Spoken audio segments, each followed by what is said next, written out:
Hi all, ആദ്യയുടെ പുതിയൊരു വീഡിയോയിലേക്ക് എല്ലാവർക്കും സ്വാഗതം. ഇന്ന് നമ്മൾ റീഡിംഗ് ആയിട്ട് നോക്കാൻ പോകുന്ന നിങ്ങളുടെ പേഴ്സൺ നിങ്ങളെ ആത്മാർത്ഥമായിട്ടാണോ സ്നേഹിക്കുന്നത്, അതോ നിങ്ങളെ വെറുതെ കബളിപ്പിക്കുകയാണോ, നിങ്ങളെ പറ്റിക്കുകയാണോ, നിങ്ങൾ ആ ഒരു പേഴ്സൻ്റെ സ്നേഹം ആ ഒരു വ്യക്തിനെ വിശ്വസിക്കേണ്ടതായിട്ടുണ്ടോ, എന്താണെന്നുള്ളൊരു കാര്യമാണ് ഇന്ന് നമ്മൾ റീഡിംഗ് ആയിട്ട് നോക്കാൻ പോകുന്നത്. അപ്പോൾ എല്ലാവരും നന്നായിട്ട് മെഡിറ്റേഷൻ ചെയ്യുക, വളരെ പോസിറ്റീവ് മൈൻഡോടുകൂടി മാത്രം റീഡിങ്സ് കാണുക. നെഗറ്റീവ് മൈൻഡോടുകൂടി ആരും തന്നെ റീഡിങ്സ് കാണാതിരിക്കുക. ഓക്കെ, നമുക്ക് എന്തായാലും റീഡിങ്സിലേക്ക് കിടക്കാം.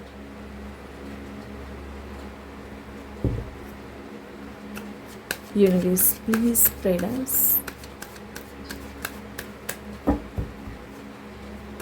Universe please guide us.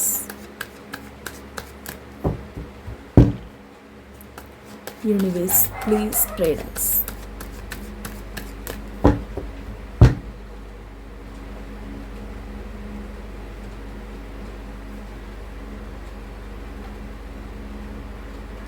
Six of Cups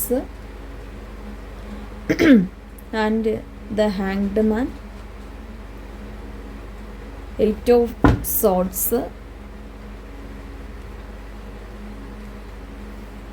നിങ്ങളുടെ പേഴ്സൺ നിങ്ങളെ ആത്മാർത്ഥതയോടുകൂടിയാണ് സ്നേഹിക്കുന്നത്, അതോ വെറുതെ കബളിപ്പിക്കാനാണ് നിങ്ങളെ ഈ റിലേഷൻഷിപ്പിലേക്ക് കൊണ്ടുവന്നിരിക്കുന്നത്?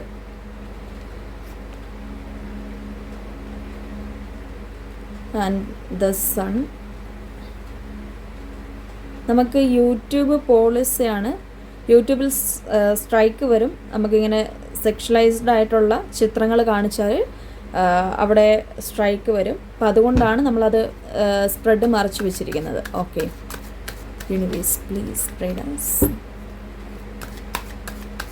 Universe please guide us. And 6 of Wands again വന്നിട്ടുണ്ട്. അഗെയിൻ നമുക്ക് 6 of Swords വന്നിട്ടുണ്ട്. 666 ആൻഡ് 66 ഏഞ്ചൽ നമ്പേഴ്സാണ്. Universe please guide us. And king of cups വന്നിട്ടുണ്ട്. ആൻഡ് ഈ ഒരു സ്പ്രെഡ് നമുക്ക് കാണിക്കാൻ പറ്റില്ല. ദ ലവേഴ്സ് എന്ന് പറഞ്ഞ ഈ ഒരു സ്പ്രെഡാണ്.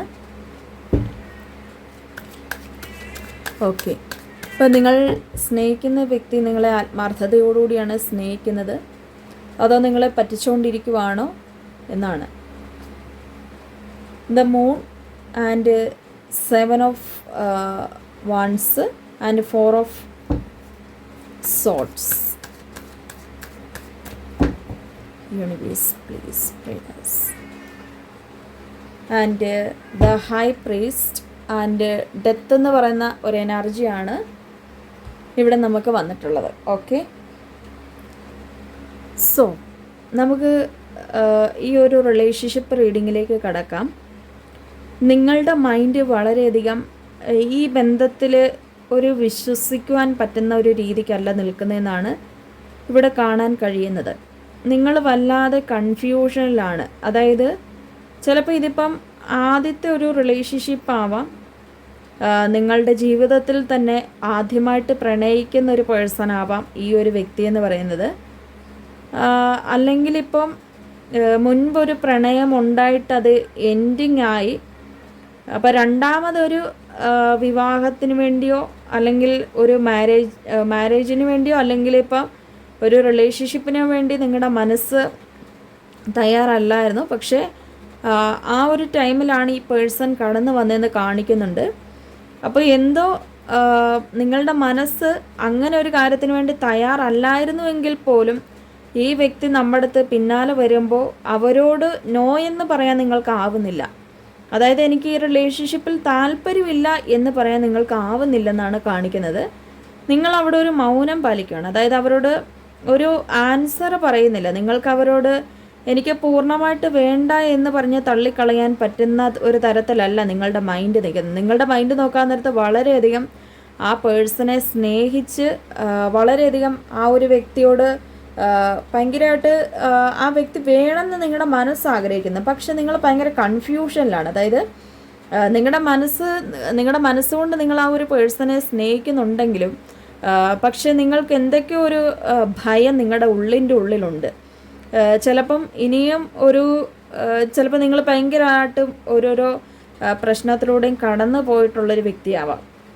അതായത് നിങ്ങളുടെ മൈൻഡ് കൊണ്ട് നിങ്ങളുടെ ശരീരവും നിങ്ങളുടെ മനസ്സും ഒക്കെ വല്ലാതെ ഒരു അനുഭവങ്ങളിലൂടെ ചിലപ്പോൾ കടന്നു പോയിട്ടുള്ളൊരു സ്റ്റേജസ് ഉണ്ടാവാം. അതായത് നിങ്ങളെ ഒരുപാട് ഉപദ്രവിച്ചിട്ടുണ്ടാവാം മുൻപുണ്ടായിരുന്ന ചില ആൾക്കാർ. ഭർത്താവാം അല്ലെങ്കിൽ ഭാര്യ ആവാം. മാനസികപരമായിട്ട് പീഡിപ്പിച്ചിട്ടുണ്ടാവാം, അല്ലെങ്കിൽ ശാരീരികപരമായിട്ടുള്ള ഒരു പീഡനങ്ങൾക്ക് നിങ്ങൾ ഇരയായിട്ടുണ്ടാവാം. അങ്ങനെയൊക്കെയുള്ള, അതായത് ഒരു സ്വസ്ഥതയോ സമാധാനവും ഇല്ലാത്തൊരു ജീവിതമായിരുന്നു നിങ്ങളിപ്പം ജീവിച്ച് തീർന്നതെന്നാണ് ആ ഒരു പാസ്റ്റ് ലൈഫ് നോക്കുമ്പോൾ കാണുന്നത്. അതായത് നിങ്ങൾക്ക് ഇപ്പം ഈ പേഴ്സണിലേക്ക് വരാൻ പറ്റാത്തതിൻ്റെ ഒരു കാരണം, അല്ലെങ്കിൽ ആ ഒരു വ്യക്തിയോട് നിങ്ങൾക്ക് കൂടുതലായിട്ട് മടുക്കാൻ പറ്റാത്തതിൻ്റെ ഒരു കാരണം എന്ന് പറയുന്നത് നിങ്ങളുടെ മനസ്സുകൊണ്ട് ഇപ്പം അവരോട് എനിക്ക് ഇഷ്ടമാണ്, എനിക്ക് എൻ്റെ മനസ്സിൻ്റെ ഉള്ളിൽ ഇഷ്ടമുണ്ട്, അതുകൊണ്ട് എനിക്ക് ഈ ബന്ധത്തിനോട് താല്പര്യം ഉണ്ടെന്ന് നിങ്ങൾ തുറന്ന് പറയാൻ മടിക്കുന്നതിൻ്റെ ഒരു കാരണം എന്ന് പറയുന്നത് അതൊരു പക്ഷെ നിങ്ങളുടെ പാസ്റ്റ് ലൈഫ് കൊണ്ടാണ്. അതായത് മറക്കാനാവാത്ത എന്തോ ഒരു ദുരനുഭവം ആണ് നിങ്ങളെ പറയാൻ മടിപ്പിക്കുന്ന ഒരു കാര്യമെന്ന് പറയുന്നത്, അല്ലാതെ മറ്റൊരു കാരണമല്ല. ചിലപ്പം ഈ ഒരു ബന്ധമെന്ന് പറയുന്നത് നേരത്തെ ഉണ്ടായിരുന്ന ഒരു ബന്ധം തന്നെ ആവാം, പക്ഷേ ഒരു സമയത്ത് വിട്ടെറിഞ്ഞിട്ട് പോയി. അപ്പോൾ ഇനിയും ഈ പേഴ്സൺ വിട്ടെറിഞ്ഞിട്ട് പോകുമെന്നുള്ളൊരു സംശയത്തിലും ആവാം നിങ്ങളിപ്പോൾ നിൽക്കുന്നത്. എന്തായാലും ഒരു ന്യൂ ബിഗിനിങ് ആണ് കാണിക്കുന്നത്, അല്ലെങ്കിൽ ന്യൂ സ്റ്റാർട്ടപ്പ് ആണ് കാണിക്കുന്നത്, പുതിയൊരു തുടക്കം, അല്ലെങ്കിൽ വീണ്ടും ഒരു റീയൂണിയനായിട്ട് വന്നിട്ടുള്ളൊരു പേഴ്സണെയും നമുക്കിവിടെ കാണാൻ കഴിയുന്നുണ്ട്. അപ്പോൾ അങ്ങനെ ഒരു വ്യക്തിയാണ് ഇപ്പോൾ വന്ന് നിൽക്കുന്നത്. അപ്പോൾ അങ്ങനെ ഒരു വ്യക്തി വന്ന് നിൽക്കുന്നത് കൊണ്ടാണ് നിങ്ങൾ ഇത്രത്തോളം കൺഫ്യൂഷൻ അടിച്ച് നിൽക്കുന്നത്. അവരെ സ്വീകരിക്കണോ? അവരെ സ്വീകരിച്ചാലും നിങ്ങളിങ്ങനെയാണ് ഓർക്കുന്നത്. ചില ആൾക്കാരെ സംബന്ധിച്ച് എനിക്കെൻ്റെ ജീവിതത്തിൽ മുൻപുണ്ടായിരുന്ന പല അനുഭവങ്ങളിലൂടെ പോയതുപോലെ തന്നെ ഇനിയും എൻ്റെ ജീവിതത്തിലേക്ക് ഇങ്ങനെ ഓരോരോ അനുഭവങ്ങൾ ഈ പേഴ്സണായിട്ട് കൊണ്ടുതരുമോ? ഇനിയും എനിക്ക് ഈ പേഴ്സണെ തിരഞ്ഞെടുത്തു കഴിഞ്ഞാൽ പിന്നെ ഇവർ വീണ്ടും എന്നെ ചതിച്ചിട്ട് പോകാൻ സാധ്യതയുണ്ടോ? അല്ലെങ്കിൽ ഇവർ മുൻപ് പല ആൾക്കാരും എന്നെ ചതിച്ചിട്ട് പോകാൻ സാധ്യതയുണ്ടോ എന്നുള്ളൊരു പേടിയാണ് നിങ്ങൾക്കുള്ളതെന്നാണ് ആക്ച്വലി ഇവിടെ നിങ്ങളുടെ ഒരു മനസ്സ് നോക്കുമ്പോൾ കാണാൻ കഴിയുന്നത്. എന്നാൽ നിങ്ങൾക്ക് ഈ ഒരു പേഴ്സണെ മറക്കാനും കഴിയുന്നില്ല. അപ്പം നിങ്ങൾ ഭയങ്കരമായിട്ട് മാനിഫെസ്റ്റ് ചെയ്യുന്നുണ്ട്. അതായത് ഈ പേഴ്സണിന് വേണ്ടി നിങ്ങൾ വല്ലാതെ അതായത് അവരോട് ഒരു കാര്യവും നിങ്ങൾ പറയുന്നില്ലെങ്കിലും ആരും കാണാതെ ഈ പേഴ്സണെ ഓർത്ത് നിങ്ങൾ ഒരുപാട് ദുഃഖിക്കുവാണ്. അതായത് നമ്മളുടെ ജീവിതം ഇങ്ങനെ ആയല്ലോ, അല്ല ഞാൻ എന്താണ് ഒരു തീരുമാനം എടുക്കേണ്ടത്, നിങ്ങളൊരു നിസ്സഹായരായിട്ട് നിൽക്കുന്ന പോലെയാണ് കാണിക്കുന്നത്. ഒരാളോടും ഈ ഒരു റിലേഷൻഷിപ്പിൻ്റെ കാര്യം ചിലപ്പോൾ പറയാൻ പറ്റത്തില്ലായിരിക്കും. ചിലപ്പോൾ ഒരു എക്സ്ട്രാ മാരിറ്റൽ അഫെയർ ഒക്കെ ആണെങ്കിൽ ഇപ്പോൾ നാട്ടിലൊക്കെ അറിഞ്ഞു കഴിഞ്ഞാൽ പിന്നെ നമ്മുടെ ഒരു അന്തസ്സും അഭിമാനവും അല്ലെങ്കിൽ സമൂഹം വില കൽപ്പിച്ചിരിക്കുന്ന പല കാര്യങ്ങളും നമുക്ക് നഷ്ടപ്പെടും എന്നുള്ളൊരു പേടി കാരണമൊക്കെ ആയിരിക്കാം നിങ്ങളിപ്പം മിണ്ടാതിരിക്കുവാണ്. ആ ഒരു വ്യക്തി വന്ന് ചിലപ്പോൾ മാപ്പ് പറഞ്ഞിട്ടുണ്ടാവാം, പക്ഷെ നിങ്ങൾക്ക് അതിനോടൊരു മനസ്സുണ്ട് നിങ്ങൾക്ക് ആ ഒരു പേഴ്സണിലേക്ക് പോകാൻ വേണ്ടി. പക്ഷെ എന്തൊക്കെയോ ഒരു ഭയം കാരണം ആ ഒരു മനസ്സിനെ നിയന്ത്രണത്തോടുകൂടി വെച്ചിരിക്കുന്നതായിട്ടാണ് കാണിക്കുന്നത്. അല്ലെങ്കിൽ ഈ റിലേഷൻഷിപ്പിൽ നിൽക്കാനുള്ള ഒരു മാനസിക ബുദ്ധിമുട്ടുകൾ കൊണ്ട് നിങ്ങൾ അവരിൽ നിന്നും വെച്ചിരിച്ച് ഇങ്ങനെ ഒഴിഞ്ഞൊഴിഞ്ഞൊഴിഞ്ഞ് മാറുന്നൊരവസ്ഥയാണ് കാണിക്കുന്നത്. അപ്പം നിങ്ങളുടെ പേഴ്സൺ ഓർക്കുന്നത്, അതായത് അവരും നെഗറ്റീവ് ചിന്തിക്കുന്നുണ്ടോ ചോദിച്ചാൽ നെഗറ്റീവ് ചിന്തിക്കുന്നുണ്ട്. ശരിക്കും പറഞ്ഞാൽ ആ പേഴ്സണ് നിങ്ങൾക്കും യഥാർത്ഥത്തിൽ ഒരു സോൾ കണക്ഷൻ ഉണ്ട്. അവരുടെ ഒരു ആത്മാർത്ഥത എന്ന് പറയുമ്പോൾ ഭയങ്കരമായിട്ട് ആത്മാർത്ഥതയുണ്ട്. കാരണം അവർ ഇവിടെ നമുക്ക് നോക്കാൻ നേരത്തെ ബ്ലൂ എനർജീസ് ഒരുപാട് ആയിട്ടാണ് കാണിക്കുന്നത്. പിന്നെ യെല്ലോ വളരെയധികം സ്പ്രെഡ് ചെയ്ത് കാണിക്കുന്നുണ്ട്. എന്ന് വെച്ചാൽ സൺ എനർജിയും മൂൺ എനർജിയും ആണ് വന്നിരിക്കുന്നത്. അതായത് സൺ എനർജി എന്ന് പറയുമ്പോൾ നിങ്ങളുടെ പേഴ്സണെയും മൂൺ എനർജി നിങ്ങളെയാണ് റെപ്രസെൻ്റ് ചെയ്യുന്നത്. അതായത് സൺ എനർജിയിൽ നമുക്കിവിടെ വളരെ വ്യക്തമാവുന്നുണ്ട് നിങ്ങളുടെ വ്യക്തി വളരെ സത്യസന്ധമായിട്ട് വളരെ ആത്മാർത്ഥമായിട്ട് ഇവിടെ നിൽക്കുന്നുണ്ട്. പക്ഷേ മൂൺ എനർജി ആയിട്ടുള്ള നിങ്ങൾ ഇതിൻ്റെ അത് ഡിപ്രസ്ഡ് ആണ്, അല്ലെങ്കിൽ നിങ്ങൾക്ക് ഈ ബന്ധത്തിൽ പോകാനുള്ളൊരു മനസ്സ് കാണിക്കുന്നില്ല. അതാണ് മൂൺ എനർജി. അതായത് ചന്ദ്രനും സൂര്യനും എന്നാണ് നമുക്കിവിടെ രണ്ട് ആ ഒരു പ്രപഞ്ച ശക്തികൾ കാണിക്കുന്നത്. പ്രപഞ്ച ശക്തിയിൽ ഒന്നാമത്തെ സൂര്യൻ, ആ സൂര്യനിൽ ഈ പേഴ്സൻ്റെ ഒരു കാര്യം കാണിക്കുന്നുണ്ട്. രണ്ടാമത്തെ ശക്തിയായിട്ടുള്ള ചന്ദ്രനെ നിങ്ങളുമായിട്ടാണ് ബന്ധപ്പെടുത്തി കാണിക്കുന്നത്. അപ്പം പ്രപഞ്ച ശക്തിയിലെ ഈ രണ്ട് ശക്തികൾ വന്നതുകൊണ്ട് യൂണിവേഴ്സ് പറയുന്നത് രണ്ടാൾക്കും മനസ്സുണ്ട് ഈ ബന്ധത്തിൽ നിൽക്കാൻ വേണ്ടി. പക്ഷെ ഒരാളുടെ കാര്യം നോക്കുമ്പോൾ എന്തിനെയൊക്കെ ഭയന്ന് അല്ലെങ്കിൽ എന്തോ ഒരു കാരണങ്ങളൊക്കെ കൊണ്ട് ഈ ബന്ധത്തിലൊരു വിശ്വസിച്ച് പിടിച്ചു നിൽക്കാൻ പറ്റത്തില്ലാത്തൊരു മാനസികാവസ്ഥയിൽ നിൽക്കുന്നു എന്നാണ് നിങ്ങളുടെ കാര്യം ഇവിടെ വ്യക്തമാകുന്നത്. അപ്പോൾ ആ ഒരു അവസ്ഥയാണ് നിങ്ങളുടെ ഒരു അവസ്ഥ എന്ന് പറയുമ്പോൾ. പക്ഷേ നിങ്ങൾക്കും ഈ പേഴ്സണുമുള്ള ഒരു കണക്ഷൻ എന്ന് പറയുമ്പോൾ ശരിക്കും സോൾ കണക്ഷൻ ആണ്. അതായത് ഈ ഒരു ജന്മത്തിൽ നിങ്ങൾ നിയോഗപ്പെട്ടിട്ടുള്ളവരാണ്. നിങ്ങൾ രണ്ടുപേരും മാത്രമേ ചേരുള്ളൂ. നിങ്ങൾക്ക് ഈ പേഴ്സൺ അല്ലാതെ മറ്റൊരു വ്യക്തിയിൽ നിങ്ങൾക്ക് ഒരു മൂഡ് പോലും വരില്ല. മീൻസ് മറ്റൊരു വ്യക്തിയിലേക്കും നിങ്ങൾക്ക് ഈ പേഴ്സൻ്റെ അടുത്ത് ഒരു അട്രാക്ഷൻ വരുന്ന പോലെ മറ്റൊരു വ്യക്തി അടുത്ത് ഒരു അട്രാക്ഷൻ വരില്ല. മേ ബി ഇപ്പം നിങ്ങളുടെ അടുത്ത് ഭാര്യ ഉണ്ടാവാം, ചിലപ്പോൾ ഭർത്താവ് ഉണ്ടാവാം, ഓൾറെഡി നിങ്ങൾ വിവാഹം കഴിഞ്ഞിട്ടുള്ളൊരു പേഴ്സൺ ആവാം, അല്ലെങ്കിൽ ഈ ഒരു പേഴ്സൺ ചിലപ്പോൾ ഒരുപാട് നാൾ കഴിഞ്ഞിട്ട് അല്ലെങ്കിൽ ഒരു അൺഎക്സ്പെക്റ്റഡ് ആയിട്ടുള്ളൊരു മീറ്റിംഗ് ആയിരിക്കും ഈ പേഴ്സണുമായിട്ട് ഉണ്ടായിരിക്കുക. പക്ഷേ എവിടെയൊക്കെ ഒരു കണ്ടു പറഞ്ഞൊരു ഫീലിങ്സ് അല്ലെങ്കിൽ ഈ പേഴ്സൺ നമ്മുടെ ആണെന്ന് പ്രകൃതി തന്നെ നമ്മൾ വിളിച്ച് പറയുന്ന ഒരു തരത്തിലുള്ള ഒരു അനുഭൂതി നിങ്ങൾക്ക് ഉണ്ടാകുന്നുണ്ടാവാം. അത് ശരിക്കും പറഞ്ഞാൽ ഒരു സോൾ കണക്ഷൻ്റെ ഒരു പ്രത്യേകത ആയതുകൊണ്ടാണ് യഥാർത്ഥത്തിൽ അങ്ങനെയുള്ള ഒരു സന്ദർഭങ്ങളും അല്ലെങ്കിൽ സാഹചര്യങ്ങളൊക്കെ നമുക്കത് വരാൻ കാണാം. അതിന് 666 വന്നിട്ടുണ്ട്, ആൻഡ് 6666 വന്നിട്ടുണ്ട്, 6666 666 ആൻഡ് 66. അങ്ങനെ കുറേ ഏഞ്ചൽ നമ്പേഴ്സ് നമുക്കിവിടെ കാണാൻ കഴിയുന്നുണ്ട്. ഒരുപാട് ഈ 6 എന്ന് പറയുന്ന ഒരു നമ്പറിൻ്റെ തന്നെ ഒരു അർത്ഥമെന്ന് പറയുന്നത് തന്നെ വളരെ ഒരു പുതിയൊരു തുടക്കം, അല്ലെ നിങ്ങളുടെ പേഴ്സൻ്റെ ഒരു ആത്മാർത്ഥതയും സ്ട്രെങ്തും ഒക്കെയാണ് കാണിക്കുന്നത്. സ്ട്രെങ്ത് എന്ന് പറയുമ്പോൾ ഈ ബന്ധത്തിൽ ആ ഒരു പേഴ്സൺ എത്രത്തോളം ഉറച്ചു നിൽക്കുന്നു എന്നുള്ളൊരു ഉത്തമ ഉദാഹരണമാണ് ഈ 66 നമുക്ക് ആ ഒരു ഏഞ്ചൽ നമ്പേഴ്സിലൂടെ കാണാൻ കഴിയുന്നത്. ഈ പേഴ്സൺ ശരിക്കും പറഞ്ഞാൽ അവർ ചിലപ്പോൾ നിങ്ങളെ നേരത്തെ ഒരു കറിവേപ്പില പോലെ വലിച്ചെറിഞ്ഞ് പോയിട്ടുള്ളൊരു പേഴ്സൺ ആവാം. നിങ്ങളുടെ ജീവിതത്തിൽ നിങ്ങൾക്ക് മറക്കാൻ ആവാത്ത ഒരു അനുഭവങ്ങൾ തന്നിട്ട് പോയിട്ടുള്ളൊരു പേഴ്സൺ ആവാം. പക്ഷെ ഇപ്പം ശരിക്കും ആത്മാർത്ഥമായിട്ടുള്ളൊരു സ്നേഹം അവർക്കുണ്ട്.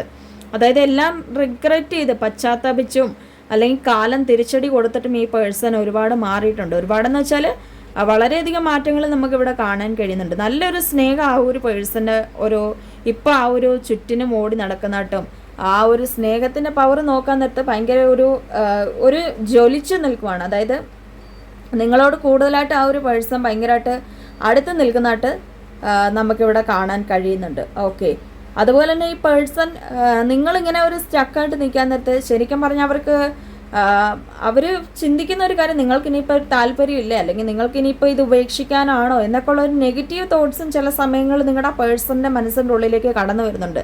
അതായത് നിങ്ങളിപ്പം ഒന്നും പറയുന്നില്ല, നിങ്ങൾക്ക് ആ ഒരു പേഴ്സണെ വേണമെന്നും പറയുന്നില്ല, വേണ്ടെന്നും പറയുന്നില്ല. അപ്പോൾ എന്താണ് നിങ്ങളുടെ തീരുമാനം എന്ന് യഥാർത്ഥത്തിൽ ആ ഒരു പേഴ്സണ് മനസ്സിലാക്കാൻ പറ്റുന്നില്ല. അതായത് അവർക്ക് മനസ്സിലാവുന്നുണ്ട് നിങ്ങൾ സ്റ്റക്കായിട്ട് നിൽക്കുകയാണ്. പക്ഷെ ആ സ്റ്റക്കായിട്ട് നിൽക്കുന്നത് കൊണ്ട് പോലും അവർ വിചാരിക്കുന്ന നിങ്ങളിനിപ്പോൾ ഒരു തീരുമാനം എടുത്ത് വന്നാലും അവരെ ഉപേക്ഷിക്കുമോ എന്നുള്ളൊരു ഭയത്തിലൊക്കെയാണ് ഇപ്പം നിങ്ങളുടെ പേഴ്സൺ നിൽക്കുന്നത്. നിങ്ങളുടെ പേഴ്സൺ നിങ്ങളെ വളരെയധികം ഭയക്കുന്നുണ്ട്. നിങ്ങൾ വിട്ടിട്ട് പോവരുത്, അല്ലെങ്കിൽ അവരുടെ ഒപ്പം കാണണമെന്നാണ് ഈ പേഴ്സൺ ആഗ്രഹിക്കുന്നത്. നിങ്ങളിപ്പോൾ സ്റ്റക്കായിട്ട് നിന്നാൽ നാളെ ഒരു സമയത്ത് വേണ്ടാന്ന് പറയുമോ എന്നതാണ് ഇപ്പോൾ അവരുടെ ഉള്ളിലുള്ള ഒരു ആധി എന്ന് പറയുന്നത്.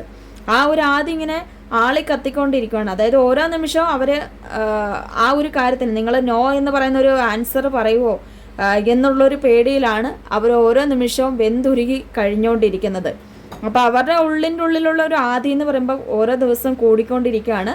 നിങ്ങൾ ശരിക്കും പറഞ്ഞാൽ അവരെ ഇട്ട് പരീക്ഷിച്ചുകൊണ്ടിരിക്കുവാണെന്നാണ് കാണിക്കുന്നത്. അവരുടെ ഒരു ട്രൂ ലവ് നിങ്ങൾക്ക് മനസ്സിലാവണം. അതായത് അവർ പെട്ടെന്ന് പോകുന്ന ഒരു വ്യക്തിയാണോ, അല്ലെങ്കിൽ അവർ സിൻസിയറായിട്ട് നമ്മളെ സ്നേഹിക്കുന്നുണ്ട്, കുറേ നാൾ പിന്നാലെ നടക്കൂല. അപ്പോൾ അതൊക്കെ നിങ്ങളുടെ ഒരു എനർജി വെച്ച് അവരെ പരീക്ഷിക്കുന്നതായിട്ടാണ് യൂണിവേഴ്സ് പറയുന്നത്. അതായത് നിങ്ങൾക്ക് അവരുടെ സ്നേഹം മനസ്സിലാക്കാനുള്ള ഒരു തന്ത്രമാണ് നിങ്ങളുടെ മനസ്സിൻ്റെ ഉള്ളിലുള്ളത്. നിങ്ങൾ ഭയങ്കരമായിട്ടും ആ പേഴ്സൺ കുറച്ചും കൂടെ പാഠം പഠിക്കട്ടെ, എന്നാലും നമുക്ക് വിട്ടുകൊടുക്കാനുള്ള ഒരു മനസ്സില്ല. കുറച്ചും കൂടെ പാഠം പഠിച്ചിട്ട് നമ്മൾക്ക് ആ ഒരു വ്യക്തിനെ സ്വീകരിക്കാമെന്നുള്ളൊരു മൈൻഡിലാണ് നിങ്ങൾ നിൽക്കുന്നത്. അപ്പോൾ ആ ഒരു എനർജിയൊക്കെ വളരെ വ്യക്തമാവുന്നുണ്ട് ഇവിടെ. നിങ്ങളുടെ പേഴ്സണെ സംബന്ധിച്ച് ശരിക്കും പറഞ്ഞാൽ ഈ വ്യക്തിക്ക് ആത്മാർത്ഥമായിട്ടും നമ്മളോട് ഇഷ്ടമുള്ളതായിട്ടാണ് കാണിക്കുന്നത്. ഇപ്പം ഒരു ചൈൽഡിഷ് ആയിട്ടുള്ള ഒരു ബിഹേവിയർ നമുക്ക് കാണുന്നുണ്ട്. അതായത് ഒരു സ്വാർത്ഥ താല്പര്യമോ അല്ലെങ്കിൽ ഇപ്പം ആ ഒരു വ്യക്തിയുടെ സ്വന്തം കാര്യങ്ങൾ നോക്കി പോവുകയോ അല്ലെങ്കിൽ ആ ഒരു പേഴ്സൺ നിങ്ങളുടെ കാര്യങ്ങൾ നോക്കുന്നില്ല എന്നല്ല ചൈൽഡിഷ് എനർജി കൊണ്ട് നമ്മളിവിടെ ഉദ്ദേശിച്ചത്. പകരം ഒരു നിഷ്കളങ്കത, അതായത് ആ ഒരു വ്യക്തിയുടെ സ്നേഹത്തിലെ ഒരു നിഷ്കളങ്കതയാണ് നമുക്കിവിടെ കാണാൻ കഴിയുന്നത്. ആ നിഷ്കളങ്കതയോടുകൂടിയാണ് ഇപ്പോൾ അവർ നിൽക്കുന്നത്. അതായത് കൊച്ചുകുട്ടികളുടെ മനസ്സെന്താണ്, അവർക്കൊന്നും മനസ്സിൻ്റെ ഉള്ളിൽ കാണത്തില്ല. അവർക്ക് പ്രത്യേകിച്ചും ആരോടൊരു ഒരു ദേഷ്യമോ അല്ലെങ്കിൽ ആരെയും ചതിക്കണം എന്നുള്ളൊരു മോഹമോ അങ്ങനെയൊന്നും അവരുടെ മനസ്സിൻ്റെ ഉള്ളിൽ കാണത്തില്ലായിരിക്കും. അതുപോലെ തന്നെയാണ് നിങ്ങളുടെ പേഴ്സൺ നിൽക്കുന്നത്. അവരുടെ മനസ്സിൻ്റെ ഉള്ളിൽ പ്രത്യേകിച്ചും ഒരു തരത്തിലുള്ള നെഗറ്റീവ് കാര്യങ്ങളും കാഴ്ചപ്പാടുകളും ഈ സമയത്തില്ല എന്ന് തെളിയിക്കുന്ന ഓരോ സ്പ്രെഡും നമുക്കിവിടെ കാണുന്നുണ്ട്. ഓക്കെ, ഒരു സമയം നിങ്ങളുടെ ഭയവും മറുവശത്ത് നിങ്ങളുടെ പേഴ്സൻ്റെ സ്നേഹവും പേടിയും, ഒരു വശത്ത് നിങ്ങളുടെ സ്നേഹവും നിങ്ങളുടെ ഭയവും കാണുന്നുണ്ട്. ശരിക്കും പറഞ്ഞാൽ രണ്ടുപേർക്കും ഭയമുണ്ട്, രണ്ടുപേർക്ക് സ്നേഹമുണ്ട്. നിങ്ങളുടെ ഭയം എന്ന് വെച്ചാൽ ആ പേഴ്സൺ വിട്ടിട്ട് പോകുന്നു, അവരുടെ ഭയം എന്ന് വെച്ചാൽ നിങ്ങൾ നോ പറയുമെന്നുള്ളൊരു പേടിയും. അതുപോലെ നിങ്ങളുടെ പേഴ്സണെ നിങ്ങൾ സ്നേഹിക്കുന്നുണ്ട്, നിങ്ങളെ ആ ഒരു പേഴ്സണെ സ്നേഹിക്കുന്നുണ്ട്. അപ്പോൾ രണ്ടുപേരുടെ എനർജി ഒരുപോലെയാണ് ഈ സമയത്ത് നിലനിൽക്കുന്നത്. ഓക്കെ, അപ്പോൾ ഇന്നത്തെ റീഡിങ് വളരെ നല്ലൊരു ബ്യൂട്ടിഫുൾ ആയിട്ടുള്ളൊരു റീഡിംഗ് ആയിരുന്നു. എല്ലാവർക്കും ഇഷ്ടപ്പെട്ടെന്ന് കരുതുന്നു. എല്ലാവരും ഇഷ്ടപ്പെട്ടാൽ ലൈക്ക് ചെയ്യുക, ഷെയർ ചെയ്യുക, കമൻറ്റ് ചെയ്യുക. ആർക്കെങ്കിലും എൻ്റെ അടുത്ത് നിന്ന് പേഴ്സണലായിട്ടുള്ള റീഡിങ്സ് ഒക്കെ എടുക്കാൻ താല്പര്യമുള്ളവർക്ക് തൊട്ട് മുകളിൽ കാണുന്ന നമ്പറിൽ എന്നെ കോൺടാക്ട് ചെയ്യാവുന്നതാണ്. പല ആൾക്കാരും വന്ന് എനിക്ക് പേഴ്സണലായിട്ട് മെസ്സേജ് അയച്ചിട്ടുണ്ടായിരുന്നു, എന്തുകൊണ്ടാണ് എപ്പോഴും വീഡിയോ ഇടാത്തതെന്നുള്ളൊരു കാര്യം. നമുക്ക് തിരക്കാണ്. എന്നെ സംബന്ധിച്ച് ഇന്ന് ബുക്കിംഗ് ചെയ്യുന്നവർക്ക് ഇന്നോ അല്ലെങ്കിൽ നാളെ ഉണ്ട്. പരമാവധി ഇപ്പം നമ്മൾ പെട്ടെന്ന് തന്നെ റീഡിങ് എടുത്തു കൊടുക്കാൻ ശ്രമിക്കും. അതുകൊണ്ടാണ് ഈ ജനറൽ റീഡിങ് ഇടാൻ കുറച്ച് ബുദ്ധിമുട്ടാണ്. എല്ലാവരും മനസ്സിലാക്കുമെന്ന് കരുതുന്നു. അടുത്തൊരു വീഡിയോ കാണാൻ എല്ലാവർക്കും ബായ്.